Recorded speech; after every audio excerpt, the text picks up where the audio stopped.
नमस्कार विद्यार्थी मित्रांनो, ओयासी स्टडी पॉईंट या यूट्यूब चॅनलमध्ये आपलं स्वागत आहे।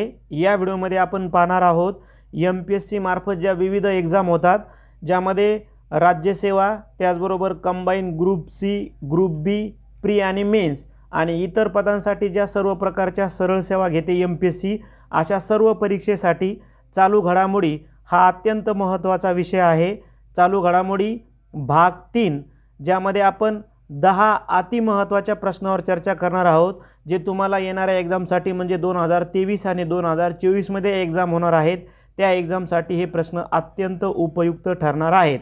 आपण या अगोदर भाग 1 मध्येही 10 प्रश्नावर विश्लेषण केलं, भाग 2 मध्येही 10 प्रश्नावर विश्लेषण केलं आणि जसा आपल्याला वेळ मिळेल तशी ही जी चालू घडामोडीची सिरीज आहे ही कंटिन्यू राहणार आहे। तर भाग 3 मधील आपण प्रश्न बघूयात। प्रश्न काय आहे बघा, खालील विधाने पहा व योग्य पर्याय शोधा। विधान आहे, नेपाळमधील लुंबिनी बौद्ध विद्यापीठाकडून पंतप्रधान नरेंद्र मोदी यांना मानद डॉक्टरेट देऊन सन्मानित केले गेले। पहिलं विधान बरोबर आहे। त्यानंतर बी, नेपाळमधील विद्यापीठाकडून ही पदवी प्राप्त करणारे नरेंद्र मोदी हे पहिले भारतीय पंतप्रधान आहेत। बी सुद्धा बरोबर आहे। सी, लुंबिनी बौद्ध विद्यापीठाकडून मानद डॉक्टरेट मिळविणारे ते पहिले परदेशी नागरिक आहेत।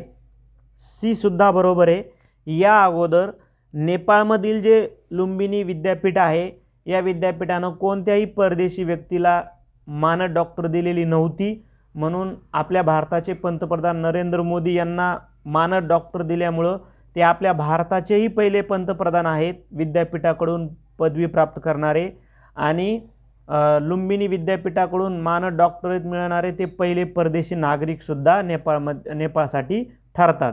म्हणून तीनही विधान इथं बरोबर आहेत, ए, बी आणि सी। त्यानंतर नेक्स्ट क्वेश्चन आहे, योग्य जोड्या जुळवायच्या आहेत। 2023 मध्ये जे नोबेल पारितोषिक प्रदान करण्यात आले त्या संदर्भाने हा प्रश्न आहे। आपण जर बघितलं तर लुईस ब्रूस, जॉन फॉस, नर्गिस मोहम्मदी, क्लॉडिया गोल्डिन यापैकी आपल्याला एक जरी माहीत असला, जसं जे वैयक्तिक सेक्टरमध्ये यावेळेस दिले गेलेले जे पुरस्कार आहेत, जॉन फॉस हे साहित्य क्षेत्राशी संबंधित आहेत, म्हणजे बीचा 1, म्हणजे एवढं जरी आपल्याला माहीत असतं की बीचं जॉन फॉस हे साहित्य क्षेत्राशी संबंधित नोबेल पुरस्कार प्राप्त व्यक्ती आहेत 2023चे, तरी पण आपण उत्तर बरोबर आणू शकलो असतो। पूर्ण आपल्या जोड्या बरोबर लागतील, म्हणजेच याचा अर्थ असा आहे की लुईस ब्रूस रसायनशास्त्रामध्ये त्यांना पुरस्कार मिळाला।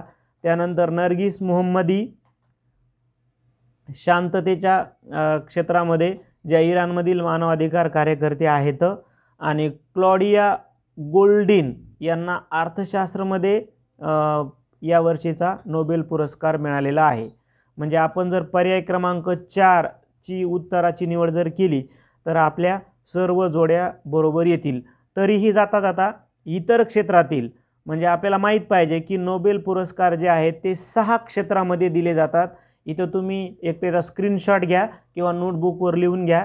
2023 मध्ये दिले गेलेले 6ही क्षेत्रातील नोबेल पुरस्कार इथं दिलेले आहेत, आणि सर्व शास्त्रज्ञ आणि क्षेत्रे यांची नावं पण दिलेत, त्यांच्या देशाची नावं पण दिलेत, ते तुम्ही वाचून घ्या, जेणेकरून येणाऱ्या एक्झामला तुम्हाला हे निश्चित उपयुक्त होणार आहे। नेक्स्ट क्वेश्चन आहे बघा, जुलै 2023 मध्ये निर्माण झालेल्या नवीन मंत्रिमंडळात विविध मंत्री आणि संबंधित त्यांची खाती असणाऱ्या योग्य जोड्या शोधायच्या आहेत। आता पूर्वी हे पारंपरिक प्रश्न आपल्याला एक्झामला विचारले जायचे, परंतु अलीकडे परत एकदा असे प्रश्न रिपीट होण्याची शक्यता आहे।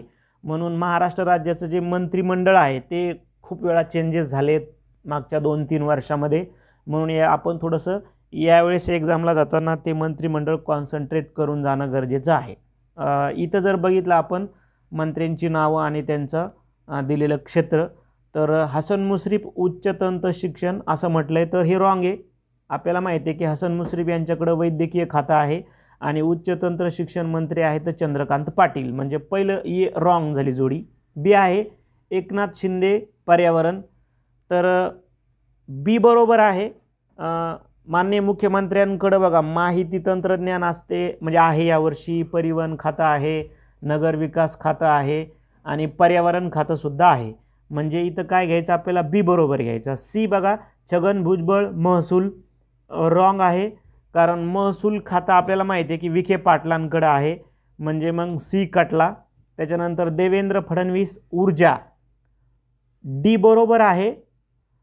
देवेंद्र फडणवीसांकडे ऊर्जा आहे, गृह आहे, विधी व न्याय आहे, जलसंपदा आहे आणि राजशिष्टाचार आहे.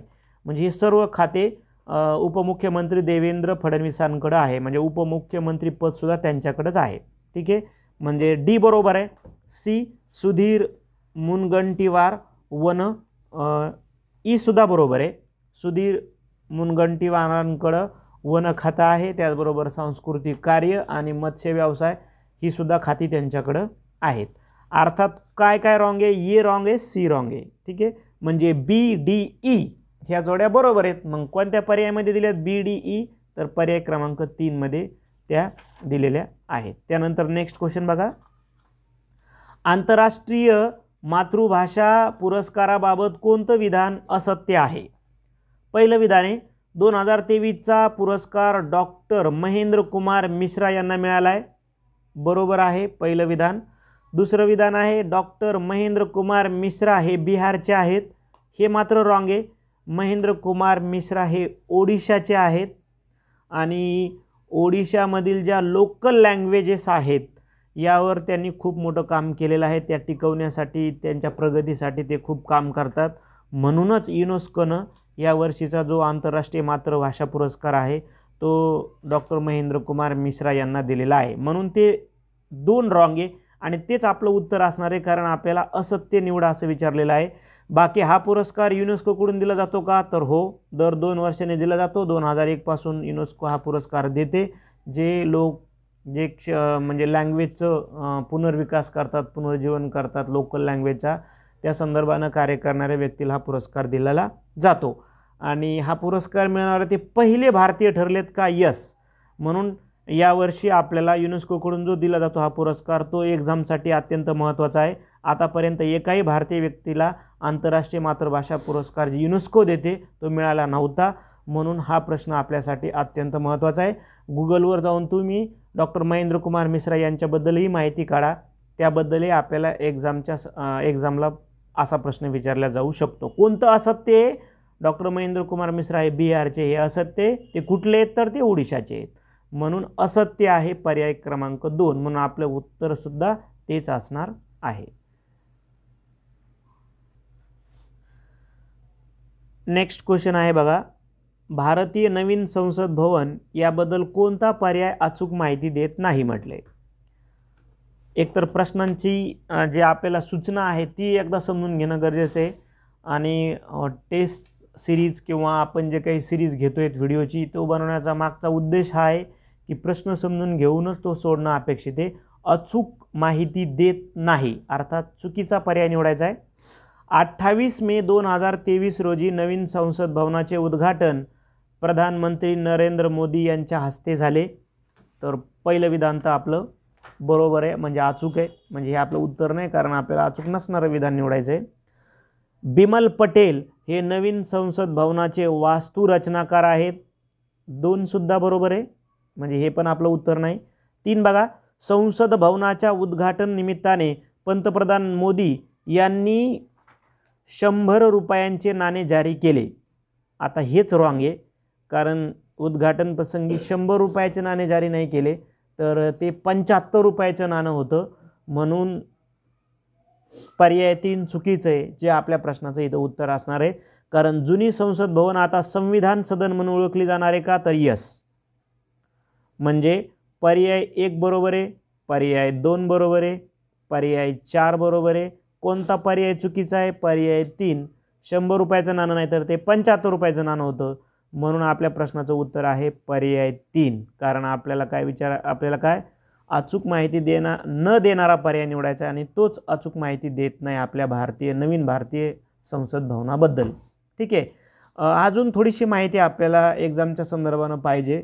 जसं बेसिक भूमिपूजन 10 डिसेंबरला झालं होतं 2020 मध्ये हे पण लक्षात ठेवा. एकदम भूमिपूजन 2020 मध्ये 10 डिसेंबरला. उद्घाटन मात्र 28 मे 2023ला झालं होतं. आणि कंपनीचं जे आहे बांधकाम करणारी जी कंपनी आहे, जसं बिमल पटेल हे वास्तुरचनाकार आहेत तसं कंपनी आहे टाटा प्रोजेक्ट्स लिमिटेड, कंपनीसुद्धा विचारल्या जाऊ शकते. आणि अंदाजित खर्च होता तत्कालीन परिस्थितीमध्ये 970 कोटी. 4 मजली इमारत आहे, त्रिकोणी आकाराचे आहे. आत्ता आपण जर सीटचा संदर्भ घेतला तर लोकसभेचे खासदार तिथं खासदारांसाठी सीट बनवलेत 888 खासदार बसावेत आणि राज्यसभेचे खासदार बसावे तर 384. म्हणजे येणाऱ्या काळामध्ये सीट्स वाढणार आहेत. या संदर्भानं आपली नवीन भारतीय संसद बनवलेली आहे. म्हणजे एकंदरीत 1274 सीट त्या सभागृहामध्ये असणार आहेत, संसदेमध्ये असणार आहेत. आणि बिल्डिंग ही भूकंपरोधक असणार आहे. म्हणजे भूकंपाचे साधारणपणे ती जी काही तीव्रता आहे ती सहन करण्याची कॅपॅसिटी तिच्यामध्ये असणार आहे. ह्या बाबी पण आपण लक्षात ठेवणं गरजेचं आहे. नेक्स्ट क्वेश्चन बघा. योग्य जोड्या लावायच्या आहेत आणि जनरली संयुक्त राष्ट्रसंघाद्वारे जे विविध वर्ष घोषित केले जातात ते कोणतं वर्ष घोषित केलं आहे त्या संदर्भानं आहे. जसं बघा आंतरराष्ट्रीय फळं व भाज्या वर्ष तर ते 2021 होतं. त्यानंतर आंतरराष्ट्रीय काच वर्ष तर ते 2022. म्हणजे बीचा येईल 3, बीचा 3 येईल. मग बीचा 3 फक्त पर्याय 2 मध्ये दिलेलं आहे. म्हणजे झालं आपल्या प्रश्नाचं उत्तर आपल्याला मिळालं असतं. पर्याय 2ची जर निवड केली असती आपण, तुम्हाला जर माहीत असतं की आंतरराष्ट्रीय काच वर्ष 2022 हे साजरं केले संयुक्त राष्ट्रसंघानं, तर लगेच आपल्याला उत्तर बरोबर आलं असतं. पण जाता जाता आपण हे पाठ करून ठेवा. आंतरराष्ट्रीय पौष्टिक तृणधान्य वर्ष 2023 आणि आंतरराष्ट्रीय उंट वर्ष 2024. म्हणजे जर इथं तुम्ही पाठ केले आंतरराष्ट्रीय फळ आणि भाज्या वर्ष 2021, आंतरराष्ट्रीय काच वर्ष 2022, आंतरराष्ट्रीय पौष्टिक तृणधान्य वर्ष 2023 आणि आंतरराष्ट्रीय उंटवंशीय वर्ष 2024. तर बघा यावर आधारित आपल्याला प्रश्न येणाऱ्या एक्झामला विचारल्या जाऊ शकतो. कारण ओल्ड क्वेश्चन पेपरमध्ये आंतरराष्ट्रीय वर्षाबद्दल प्रश्न तुम्हाला विचारलेले आहेत. नेक्स्ट, चॅट GPT म्हणजे डॅश डॅश होय. तर chat generative pre trend transformer हा फुल फॉर्म तुम्हाला विचारलेला आहे. फुल फॉर्म आणि चॅट GPTची चर्चा यावेळेस असलेल्या जे काही विविध प्रसार माध्यमे, वर्तमानपत्रे आणि बातम्या, त्याचबरोबर चॅट GPTमध्ये होणार असणारा जो AIचा यूज आहे त्यामुळं नेहमी चॅट GPT मागच्या 1 वर्षापासून चर्चेत आहे. म्हणून आपण थोडीशी याची बेसिक माहिती, जसं आपण फुल फॉर्मवर आधारित क्वेश्चन म्हणजे आपल्या प्रश्नाचं उत्तर आहे पर्याय 1. परंतु हे एक कृत्रिम बुद्धिमत्ता साधन आहे. याला दुसरं गुगल म्हणतात लोक. हे एक generative pre train transfer language model आहे. हे ओपन AI हे अत्यंत महत्त्वाचं आहे की कोणत्या कंपनीनं विकसित केलं आहे. ओपन AI कंपनीनं हे विकसित केलं आहे. चॅट GPTच्या सर्च बॉक्समध्ये जर तुम्ही कोणतेही शब्द टाईप केले तर ते तुम्हाला प्रोव्हाइड करते माहिती. जसं की थोडंसं अलीकडच्या काळामध्ये अति उपयुक्त असणारं, जसं तुम्हाला एखादा बाबीवर लेख लिहायचा आहे किंवा एखादा तक्ता तयार करायचा आहे, बातम्या हे तर नॉर्मल झालं, पण एखादी तुम्हाला निबंध जरी लिहायचा तर तुम्ही एक शब्द जरी टाईप केला तर तुम्हाला खूप सारे निबंध त्या टॉपिकवर मिळणार आहेत. कविता लिहून मिळणार आहे तुम्हाला, तुमच्या फॉर्मॅटमध्ये ती तुम्हाला मिळणार आहे. त्याचबरोबर व्याकरण दुरुस्ती, त्याचबरोबर जे काही अलीकडच्या काळामध्ये जे तुम्हाला व्हिडिओ एडिटिंग वगैरे सगळ्या बाबी त्याच्यामध्ये त्या येणार आहेत. ठीक आहे. आणि जाता जाता अजून एक की चॅट GPTचे जनक कुणाला म्हणायचे तर त्याचे संस्थापक आहेत सॅम ऑल्टमन. यांचंसुद्धा नाव लक्षात ठेवा. सुरुवातीला ॲलन मार्क्ससुद्धा या कंपनीमध्ये होते भागीदार, परंतु नंतर त्यांनी ती कंपनी सोडली. हे पण थोडंसं लक्षात ठेवा. नेक्स्ट क्वेश्चन आहे. 14 जून 2022 रोजी केंद्रीय मंत्रिमंडळाने सैन्य दलाच्या भरतीसाठी अग्निपथ योजनेस मंजुरी दिली. त्याबाबत अचूक माहिती देणारे विधान निवडायचे आहेत. या योजनेअंतर्गत भरती होणाऱ्या युवकांना अग्निवीर असे म्हटले जाईल. तर पहिलं विधान बरोबर आहे. या योजनेअंतर्गत भरती झालेल्या युवकांना शासन 4 वर्षासाठी नोकरी देणार आहे. हे आपल्याला याच्यावर खूप चर्चा झाल्या आहेत अग्निवीर योजनेच्या संदर्भानं. बी पण बरोबर आहे. ही योजना फक्त भूदलासाठी लागू आहे, एअरफोर्स आणि नेव्हीसाठी नाही. हे रॉंग आहे. सर्वच मिलिटरीसाठी ही योजना लागू आहे, म्हणजे एअरफोर्समध्ये पण आहे आणि नेव्हीसाठी पण आहे. म्हणजे ए आणि बी बरोबर आहे, म्हणजेच पर्याय क्रमांक 1 बरोबर आहे, सी चूक आहे, म्हणून 1 हे आपल्या प्रश्नाचं उत्तर असणार आहे. त्यानंतर नेक्स्ट, योग्य जोड्या जुळवायच्यात. खेळाडू आणि त्यांची राज्य आपल्याला विचारलेली आहेत. किमान आपल्याला एक, जसं की आपल्याला माहीत पाहिजे की मीराबाई चानू ज्या वेटलिफ्टर आहेत आणि त्या मणिपूरच्या संदर्भात आहेत, म्हणजे एचा 1 पण 2 ठिकाणी आहे. बजरंग पुनिया हरियाणाचे आहेत जे कुस्ती क्षेत्रामध्ये आहेत, म्हणजे बीचा 2 झालं. उत्तर आपल्या प्रश्नाचं मिळालं आपल्याला की पर्याय 1 जर आपण निवडला तर आपले सर्व जोड्या बरोबर येतील. सौरव घोषाल पश्चिम बंगालचे आहेत. सौरव घोषाल हे स्क्वॉश खेळाशी संदर्भाने आहेत आणि संकेत सरगर हे महाराष्ट्रीयन आहेत. संकेत सरगर हे वेटलिफ्टर आहेत, हे पण आपल्याला माहीत पाहिजे. अजून काही खेळाडू आणि त्यांचे खेळ आणि राज्य दिलेले आहेत, ते तुम्ही वाचून घेऊ शकता, जे तुम्हाला एक्झामला विचारले जाऊ शकतात. नेक्स्ट क्वेश्चन आहे, 28 एप्रिल 2023 रोजी प्रसिद्ध इतिहासकार डॅश डॅश यांचे निधन झाले. त्यांनीच सबाल्टर्न स्टडीज या इतिहासातील एक नवीन शाखेचा पाया घातला. इतिहासाच्या ज्या नवीन शाखा आहेत, मार्क्सवादी असेल किंवा साम्यवादी असेल, राष्ट्रवादी असेल, त्याच्यापैकीच अलीकडे जी नवीन उदयाला आलेली शाखा आहे, जिला आपण सबाल्टर्न स्टडीज म्हणतो, आणि ती शाखा रुजवली होती भारतीय इतिहासकार रणजित गुहा. म्हणून आपल्या प्रश्नाचं उत्तर आहे रणजित गुहा, ज्याला मराठीमध्ये जनसामान्यांचा इतिहास असं संबोधलं जातं.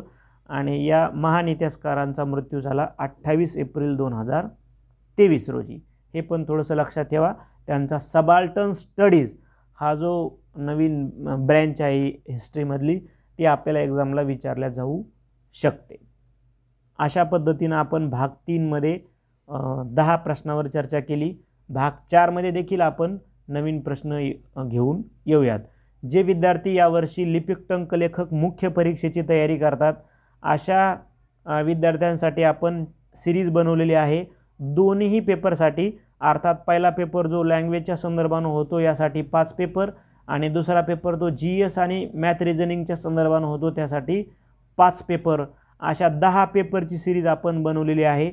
PDF स्वरूपामध्ये आम्ही तुम्हाला ते पेपर पाठवणार आहोत. 10 पेपर PDF स्वरूपामध्ये 550 रुपये त्याची फीस असणार आहे. म्हणजे एका पेपरमध्ये 100 प्रश्न, अर्थात 550 रुपयामध्ये 1000 प्रश्नाची तयारी, ते पण व्हिडिओच्या विश्लेषणासहित तुम्हाला मिळणार आहे. कशी जॉईन करू शकता तुम्ही? 88 05 21 72 21 या मोबाईल नंबरवर फोनपे किंवा गुगल पे करू शकता. नाव येईल ओएसिस स्टडी पॉईंट किंवा गणेश अंबादास खरात. पे केल्याच्या नंतरचा स्क्रीनशॉट याच नंबरला पाठवा. तुम्हाला खालील तारखेप्रमाणे पेपर पाठवले जातील. म्हणजे 1 नोव्हेंबर ते 10 डिसेंबर या दरम्यान तुम्हाला प्रत्येक डेटला त्या डेटला मॉर्निंगला 11 वाजता पेपर, त्याच डेटला दुपारी 2 वाजता आन्सर की, आणि त्याच डेटला संध्याकाळी 8 वाजता विश्लेषणाचे व्हिडिओ पाठवण्यात येतील. हा व्हिडिओ जर तुम्ही या तारखेच्या नंतर ऐकताय तर तुम्हाला झालेले पेपरसुद्धा पाठवण्यात येतील. धन्यवाद.